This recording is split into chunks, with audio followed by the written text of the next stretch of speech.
चलिए देखिएगा, हम लोग रिप्रोडक्शन में अब आगे का देखते हैं प्रोसेस, जिसमें हम लोगों ने कल अमीबा का देख लिया था, है ना। अब हम आज हम लोग किसका देखेंगे? आज हम लोग देखेंगे लिम्नेसिया के अंदर।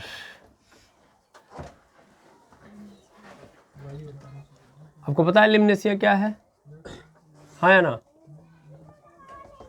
बताइए। लिम्नेसिया एक यूकैरियोटिक है। क्या है? यूकैरियोटिक। यूकैरियोटिक है, यूनिसेलुलर है, यूनिसेलुलर है। और क्या है? और ये प्रोटोजोआ है। क्या है? प्रोटोजोआ है, एक प्रकार का प्रोटोजोआ है। इसके पास एक, जैसे इससे पहले अमीबा के अंदर हम लोगों ने देखा था स्यूडोफोडिया पाया जाता था, जो मूवमेंट में हेल्प करता था, जो खाने को इंटेक करने में हेल्प करता था। वैसे इसके पास फ्लैजेला पाया जाता है। क्या पाया जाता है? फ्लैजेला। फ्लैजेला जो होता है वो मैंने बताया था एक रस्सी टाइप में होता है, ठीक है। जैसे इसका स्ट्रक्चर आप जब देखेंगे तो आपको दिखाई देगा कैसे कि एक रस्सी के माफिक होता है। मैं इसका स्ट्रक्चर आपको दिखा देता हूँ ताकि आप आसानी से समझ पाएँ। जैसे क्या करता है ये, आप बोलिए। एक चीज़ और पहले समझ लीजिएगा, तब तक ये जान लीजिएगा कि इसके थ्रू, यानी अगर इसके कॉज से, दैट मीन्स अगर ये फैलाता है तो कौन सी बीमारी फैलाता है, तो एक आता है काला अजहर। काला अजहर, इसको आप लोग ब्लैक फीवर के नाम से जानते हैं, ब्लैक फीवर। तो ब्लैक फीवर का पैरासाइट जो है वो कौन है? लिम्नेसिया है। एंड लिम्नेसिया पैरासाइट ही क्या करता है? ये क्या करता है? थोड़ा और तेज बोल के दीजिए, समझ पा रहे हैं? और तेज बोल के दीजिए हमको, तो फिर थोड़ा समझ में आएगा हमको। देखिए एनसीईआरटी के अंदर डायग्राम भी दिया गया है और यहाँ पे भी दिया गया है।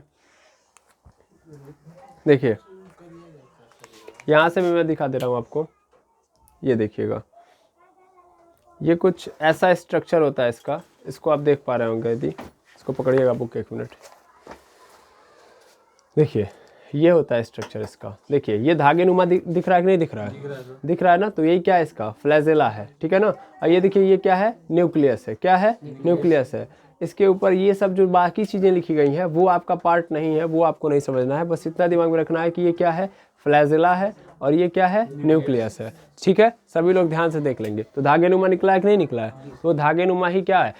फ्लैजेला है। फ्लैजेला क्या करता है? तो मूवमेंट में, मैंने बोला था ना कि जिस तरीके से पतवार के थ्रू नाव को आगे बढ़ाया जाता है, वैसे ही फ्लैजेला जो है हेल्प करता है मूवमेंट में, हेल्प इन मूवमेंट, ठीक है।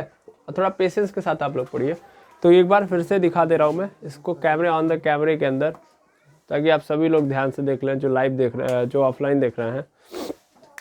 अब आगे देखेंगे हम लोग, आगे देखेंगे यदि हम लोग, तो क्या देखेंगे कि फ्लैजेला का स्ट्रक्चर देखा आपने। तो फ्लैजेला का स्ट्रक्चर कुछ ऐसे ही होता है, ठीक है, फ्लैजेला। और यहाँ से क्या निकला होता है? ये धागा, सॉरी फ्लैजेला मैंने बोला, लिम्नेसिया। फ्लैजेला है ये क्या है? फ्लैजेला। बीच में क्या होता है? न्यूक्लियस। इतना ही समझना है। चारों ओर क्या होता है? साइटोप्लाज्म। क्या होता है? साइटोप्लाज्म। ये साइटोप्लाज्म है और ये क्या पोर्शन है आपका? न्यूक्लियस। ये है न्यूक्लियस, ठीक है, ये न्यूक्लियस है, ओके। अब कैसे ये करता है? हाँ, मैंने ये बताया कि इससे ये किसका पैरासाइट है? काला अजहर यानी ब्लैक फीवर, यानी जो काला बुखार जो होता है ना, आप सुनते हैं तो वो काली जो बुखार होती है, वो ब्लैक फीवर जो होता है, वो किसके कारण होता है? लिम्नेसिया। लिम्नेसिया ही क्या है? उसका पैरासाइट है। पैरासाइट जानते हैं किसको कहते हैं? एक चीज़ और समझ लीजिएगा, अभी हम लोग जस्ट इसके बाद देखेंगे प्लाज्मोडियम के बारे में। जो प्लाज्मोडियम जो होता है वो किसका होता है? तो मैंने इससे पहले बताया था मलेरिया का पैरासाइट होता है। पैरासाइट उन लिविंग ऑर्गेनिज्म को कहते हैं जो किसी दूसरे लिविंग ऑर्गेनिज्म की बॉडी के अंदर रह के या उनसे एनर्जी लेके अपने आप को ग्रो कराते हैं। लेकिन यहाँ पे लिविंग ऑर्गेनिज्म जिंदा होना चाहिए। दो तरीके से आते हैं, जैसे कुछ बैक्टीरिया और फंगाई जो होते हैं वो डिकेइंग पदार्थ पे होते हैं, दैट मीन्स सड़े गले पदार्थों से अपने आप को ग्रो कराते हैं। सड़े गले लिविंग ऑर्गेनिज्म से अपने आप को ग्रो कराते हैं। और कुछ ऐसे होते हैं जो क्या करते हैं? अपना खाना यानी अपनी एनर्जी खाने के लिए, यानी अपने एनर्जी को फाइंड करने के लिए किसी लिविंग ऑर्गेनिजम्स को पकड़ते हैं। हो सकता है वो प्लांट की बॉडी में रह रहे हो सकता है वो आपकी बॉडी में रह रहा हो, तो आपकी बॉडी से एनर्जी ले रहे हैं। आई बात समझ में? तो ऐसे कोई पैरासाइट बोलते हैं। और ये पैरासाइट जो होते हैं वो क्या करते हैं, आपकी बॉडी से एनर्जी लेते हैं, दैट मीन्स आपके अंदर बीमारी फैलाते हैं। आई बात समझ में?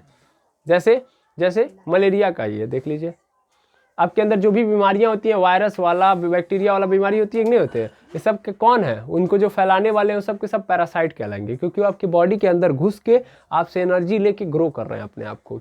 ठीक है ना? और कुछ जो होते हैं क्या करते हैं, सड़े गले पदार्थ, जैसे मान लीजिए मर गया कोई जीव तो उसको आके खाते हैं, तो वो होते हैं बैक्टीरिया और फंगाई वगैरह जो होते हैं वो खाते होते हैं। ठीक है ना? समझ में आई बात कि नहीं? तो पैरासाइट मतलब जो आपकी बॉडी के अंदर घुस के और आपसे एनर्जी भी ले रहे हैं और आपके अंदर बीमारी भी फैला रहे हैं। जो भी आपके बॉडी के अंदर एनर्जी ले रहा है वो सब के सब बीमारी फैलाने वाले हैं। तो ये भी क्या है, ये लिमनेसिया भी पैरासाइट है। किसका पैरासाइट है? काला अजर। दैट मीन्स ये अगर ये अपनी जनसंख्या अपने आपके अंदर बॉडी के अंदर बना लेगा, आपके अंदर रुक जाएगा, तो फिर कौन सी बीमारी फैला देगा? काला अजर यानी ब्लैक फीवर। ठीक है, कोई दिक्कत नहीं सर। ये क्या करते हैं, मूवमेंट में हेल्प करते हैं। किस तरीके से इनके अंदर रिप्रोडक्शन होता है, तो ध्यान देंगे रिप्रोडक्शन की कहानी में। सबसे पहले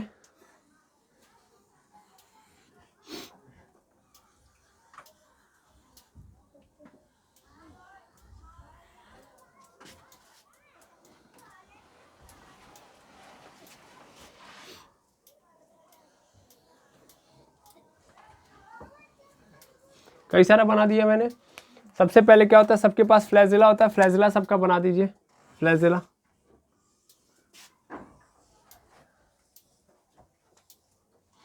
देखिए आपको एक एक्यूरेट स्ट्रक्चर मैंने दिखा दिया है, बुक के अंदर स्ट्रक्चर है, आप लोग अच्छे से बना दीजिएगा। मेरी ड्राइंग कितनी अच्छी है आपको भी पता है, इसीलिए मैं उतने पे ही डन कर लेता हूँ। अब देखिए सबसे पहले क्या होता है, जब असेक्सुअल रिप्रोडक्शन होता है तो दैट मीन्स डिवीजन होगा। रिप्रोडक्शन का मतलब क्या होगा, चीज़ों को डिवाइड किया जाएगा, है ना। तो सबसे पहले इसके अंदर क्या बनना स्टार्ट होता है, सबसे पहले फ्लैजिला बनना स्टार्ट होता है। क्या बनना स्टार्ट होता है, फ्लैजिला। ये देखिए धीरे धीरे बड़ा हो रहा है, नहीं हो रहा है, ये फ्लैजिला धीरे धीरे क्या हो रहा होगा, बड़ा हो रहा होगा। उसके साथ साथ क्या हो रहा होगा, उसके साथ क्या हो रहा होगा, उसके साथ बीच में क्या है, न्यूक्लियस। इस न्यूक्लियस का क्या हो रहा होगा, डिवीज़न हो रहा होगा। क्या हो रहा होगा, न्यूक्लियस का डिवीज़न। आई बात समझ में। और ये रहा, दो न्यूक्लियस बन गए। दो न्यूक्लियस बन गए कि नहीं बन गए, बिल्कुल बन गए सर। और अब क्या होगा सर, साइटोप्लाज्म, यानी साइटोप्लाज्म का डिवीजन होगा, क्योंकि कैरियोकाइनेसिस खत्म हो गया, न्यूक्लियस का डिवाइड हो गया ना। देखिए पहले यहाँ पे डबल हुआ, फिर दूर होना स्टार्ट हुआ, फिर अलग अलग हो गया कि नहीं हो गया। अब ये पहुँच चुका होगा अपने सेपरेट पोल्स पे, बिल्कुल पहुँच चुका होगा। अब क्या होगा, साइटोप्लाज्म का डिवीजन होगा। लेकिन ये इसके अंदर कैसा होता है, लॉन्गिट्यूडनल होता है ना, सीधा सीधा होता है कि नहीं होता, याद करिए। इसमें कैसा होता है, सीधा सीधा। तो ये देखिएगा नीचे से ये डिवाइड होना स्टार्ट हो जाता है। नीचे से कैसे होगा, नीचे से, फ्लैजिला से नहीं, टॉप से होता है, ऐसे ऐसे करके धीरे धीरे डिवाइड हो रहा है। क्या हो रहा है, धीरे धीरे डिवाइड। अब देखिए एक न्यूक्लियस इधर आ गया है और एक न्यूक्लियस इधर, ठीक है। अब अगली बार में क्या होगा, इसी तरीके से वो डबल हो जाएगा। देखिए ये पहले फ्लैजिला इधर कर लूँ मैं, और फिर आप देखेंगे तो आपको समझ में आ जाएगा। यहाँ से ये अलग, ये अलग, ठीक है। और दोनों का न्यूक्लियस क्या हो चुका है, ऑलरेडी अलग अलग हो गया। अब देखिए दो ठो बन गए कि नहीं बन गए, दो ठो लिमनेसिया बन गए कि नहीं बन गए, दो लिमनेसिया बन गए। आई बात समझ में। तो लिमनेसिया के अंदर कैसे हो रहा है, समझ में आ रहा है कि नहीं आ रहा है। देखिए कैसे हो रहा है, यहाँ से स्टार्ट हो रहा है। देखिए यहाँ से पहले न्यूक्लियस का डिवीजन हुआ, पहले न्यूक्लियस डबल हुआ, फिर डिवाइड हुआ तो डबल हो गया, फिर दूर दूर हो गया। देखिए यहीं से थोड़ा थोड़ा स्टार्टिंग हो जाता है, यहीं से स्टार्टिंग हो जाता है दूर होने का। साइटोप्लाज्म का यहीं से स्टार्टिंग, जो डिवीजन कंप्लीट तो वही साइटोप्लाज्म क्या हो जाना, स्टार्ट हो जाएगा टूटना। और इसमें कैसे होता है डिवीजन, आपको समझ में आ रहा है कि नहीं आ रहा है। इसमें कैसे होता है, लॉन्गिट्यूडनल होता है। कैसे होता है, लॉन्गिट्यूडनल यानी सीधा सीधा। तो वही सीधा सीधा इसके अंदर डिवीजन हो रहा है। ओके, कोई दिक्कत नहीं ना, आई बात समझ में। तो लिमनेसिया के अंदर कैसे कैसे पॉइंट हो रहे हैं, तो A B C D E F, इतने स्टेप्स के अंदर पूरा का पूरा लिमनेसिया क्या हो जाएगा, डिवाइड हो जाएगा। कैसे लिमनेसिया का डिवीजन हुआ, क्लियर है कि नहीं है, ठीक है। इसको आप लोग क्या करेंगे, नोट डाउन, ताकि जल्दी से जल्दी लिखिए और फिर दूसरा हम लोग देखें। एक लास्ट बचा है प्लाज्मोडियम का। देखिएगा ये काला अजर या ब्लैक फीवर जो है, ये कहाँ पे अटैक करता है बॉडी के अंदर, तो ये ज़्यादातर लीवर को एक चीज़ याद रखिएगा, यकृत कहते हैं, ठीक है, हिंदी में यकृत बोलते हैं। स्प्लीन यानी जहाँ ब्लड बैंक होता है, जो एक्चुअल में जहाँ जमा होता है। और एक होता है बोन मैरो, अस्थि मज्जा जिसको बोलते हैं, बोन मैरो। ये दो मेन पार्ट होते हैं।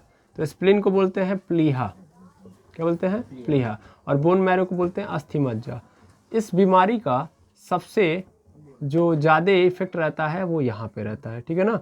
इस बीमारी से होता क्या है कि इसको ब्लैक फीवर क्यों कहा जाता है। अच्छा, इसको पश्चिम बंगाल साइड में इसको क्या बोलते हैं, दमदम नाम से, दमदम, ठीक है ना, ऐसे दमदम नाम दिया गया है इस बीमारी को, जिसको हम काला अजहर या ब्लैक फीवर बोलते हैं। ब्लैक फीवर इसलिए बोलते हैं क्योंकि जब ये बीमारी होती है तो बॉडी का जो कलर है वो चेंज होने लगता है और ब्राउनी होने लगता है। दैट मीन्स हल्का जो रंग है वो आपका क्या होने लगेगा, ब्राउन होने लगेगा। जो त्वचा है, त्वचा क्या होने लगेगी, पतली, स्किन जो है पतली होने लगेगी, और उसके ऊपर जो बाल है वो क्या होने लगेंगे, झड़ने लगेंगे, ठीक है ना। बाल वाल भी क्या होने लगते हैं इस बीमारी में, झड़ने लगते हैं। कोलकाता के में एक सैनिक थे, मतलब आर्म फोर्स में ही काम कर रहे थे, उनको ये बीमारी हुई थी जिसके कारण उनका जो प्लीहा था वो वर्क करना बंद हो गया था, जिसके कारण उनकी मौत हो गई थी, है समझ में। और पहली चीज़ तो इसका नाम ही गलत लिखा गया है, एक्चुअल में इसका नाम है लिस्मेनिया, ठीक है ना, लिस्मानिया, लिस्मानिया, लिस्मेनिया जो भी बोलिए, LISHMANIA, ठीक है ना।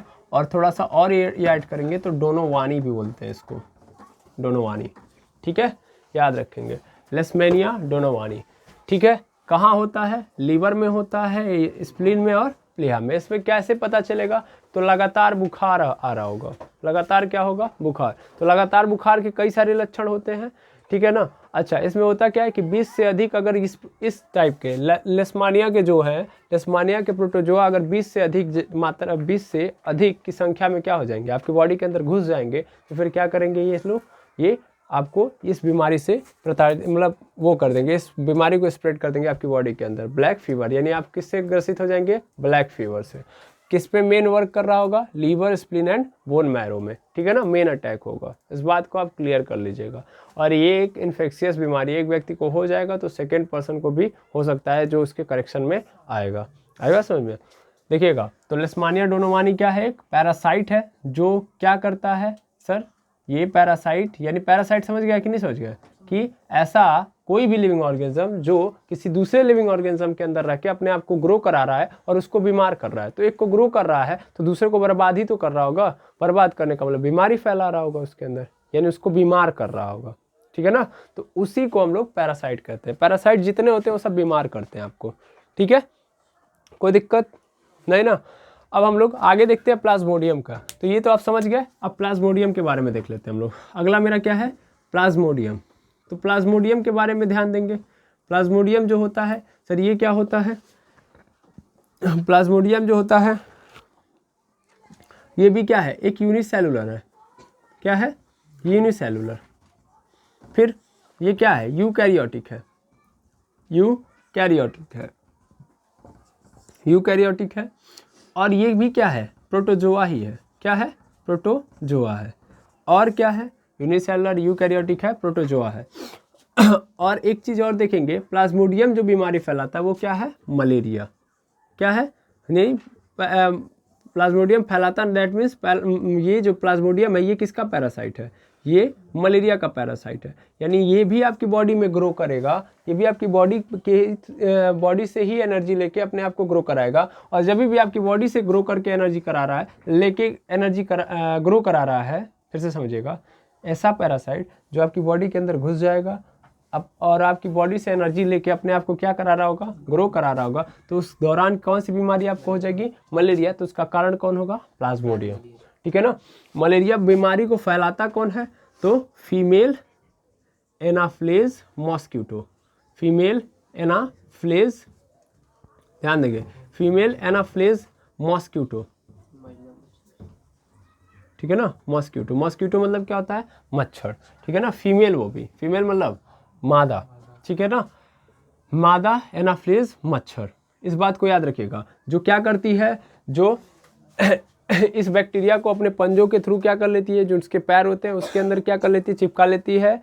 और फिर क्या, जब किसी के बॉडी में जाती है या बॉडी पे बैठती है तो इंजेक्ट करती है कि नहीं करती है, मतलब उसको डंक मारती है। तो डंक मारती है तो क्या होगा, उसके अंदर जब वो डंक मारेगी तो उसका पैर थोड़ा सा हमारे स्किन के अंदर जाएगा कि नहीं जाएगा, और उसके साथ साथ वो क्या कर देगी, उसके पैर पे कौन बैठा रहेगा, प्लाज्मोडियम बैठा रहेगा। कौन बैठा रहेगा? प्लाज्मोडियम। वो प्लाज्मोडियम अंदर जाएगा और अंदर जाने के बाद क्या करेगा? अपनी जनसंख्या जो ही अंदर जाएगा एनर्जी मिलने लगी, एनर्जी मिलते ही वो क्या करेगा? अपने आप को ग्रो करा लेगा। ग्रो कराएगा उसके बाद क्या करेगा? अपनी जनसंख्या बढ़ाएगा और आपके अंदर से एनर्जी लेना स्टार्ट, दैट मीन्स मलेरिया होना स्टार्ट।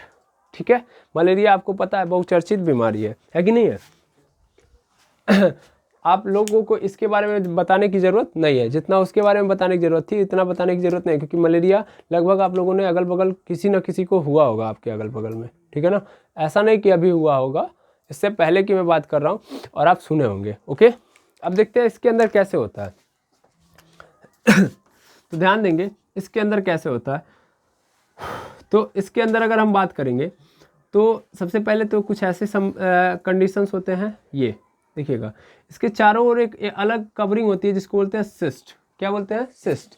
सिस्ट की क्या होती है? एक कवरिंग होती है, आउटर कवरिंग होती है। ठीक है ना, और इसके अंदर होता है मेरा साइटोप्लाज्म। क्या होता है? साइटोप्लाज्म। और साइटोप्लाज्म के अंदर कौन होता है भैया? न्यूक्लियस। कौन होता है? न्यूक्लियस। यानी बाकी चीज़ें तो ठीक है, सब सही है, लेकिन इसके साथ साथ क्या होती है? सिस्ट की लेयर होती है। क्या होती है? सिस्ट की लेयर। ठीक है ना, इस सिस्ट की लेयर इसको क्या करती है? प्रोटेक्ट करके रखती है। क्या करके रखती है? प्रोटेक्ट करके रखती है। अब जब इसको रिप्रोडक्शन करना होता है तो ये क्या करता है? Multiple nucleus. ध्यान देंगे, ये प्लाज्मोडियम जो हम देख रहे हैं ये किसके अंदर? ये पहली बात तो कैसा, ये मल्टी फिजन करेगा। क्या करेगा? मल्टी फिजन, यानी एक दो ठोस नहीं बनाएगा, कई सारे बनाएगा। दैट मीन्स जब होगा क्या कि होगा ये कि ये बहुत सारे न्यूक्लियस का क्या करेगा? निर्माण करेगा। ऐसे बहुत सारे न्यूक्लियस का क्या कर देगा? ये निर्माण कर देगा। ऐसे ऐसे आई बात समझ में? इस सिस्ट के अंदर बहुत सारे न्यूक्लियस का क्या कर देगा? ये निर्माण कर देगा। और इसके चारों ओर साइटोप्लाज्म क्या होगा? बनते जाएगा। बन गया, ये साइटोप्लाज्म है, ऐसी बात नहीं है। फिर अगली बार में क्या होगा? ये जो सिस्ट की लेयर है वो क्या हो जाएगी? फट जाएगी। क्या हो जाएगी? फट जाएगी। क्या हो जाएगी? फट जाएगी। और जब फट जाएगी तो बहुत सारे अलग अलग क्या बन जाएंगे? अलग अलग प्लाज्मोडियम बन जाएंगे। अलग अलग क्या बन जाएंगे? प्लाज्मोडियम। और उनके चारों ओर क्या स्टार्ट हो जाएगी बनना? सिस्ट की लेयर। आई बात समझ में? यस और नो? समझ में आया कि नहीं आया? इसमें क्या होता है? मल्टी फिजन के अंदर इसमें आसानी से आप देखेंगे क्या होगा कि इसमें क्या होगा? एक प्रोटोजोआ, ये भी पहली बात तो ये प्रोटोजोआ है। ठीक है, प्लाज्मोडियम के अंदर एक सिंगल क्या होगा? न्यूक्लियस। ये क्या कराएगा? अपने आप को कई सारे भागों में डिवाइड करेगा। इसमें देखो डिवीजन कितनी बार हो रहा है? कई सारे बार हो रहा है ना, बहुत सारे बना रहा है कि नहीं बना रहा है? और फिर बनाने के बाद फिर ये जब पूरा का पूरा मैच्योर हो जाएगा, बना के तैयार कर देगा, तो सिस्ट की वो लेयर क्या हो जाएगी? फट जाएगी। और फट जाएगी तो उसके बाद क्या हो जाएंगे? अलग अलग कई सारे टाइप के क्या बन जाएंगे? आपके क्या बन जाएंगे? अलग अलग नए प्लाज्मोडियम बन जाएंगे। देखो कई सारे प्लाज्मोडियम के सेल बन गए कि नहीं बन गए? तो मल्टीपल प्लाज्मोडियम यहाँ पे बन गया। ओके, कोई दिक्कत? समझ में आ गया कि नहीं आ गया? तो कैसे प्लाज्मोडियम करता है समझ में आ गया? अब हम लोग का टॉपिक क्या है कि कैसे मल्टी फिजन और बाइनरी फिजन के बीच में डिफरेंस क्या है। ओके, तो सबसे पहले आप इसको नोट कर लीजिए और आज की क्लास इतने तक रहने देते हैं। अब आगे कल वो एनाफ्लेज की स्पेलिंग थोड़ी सही कर लीजिएगा, बाकी सही है। ठीक है।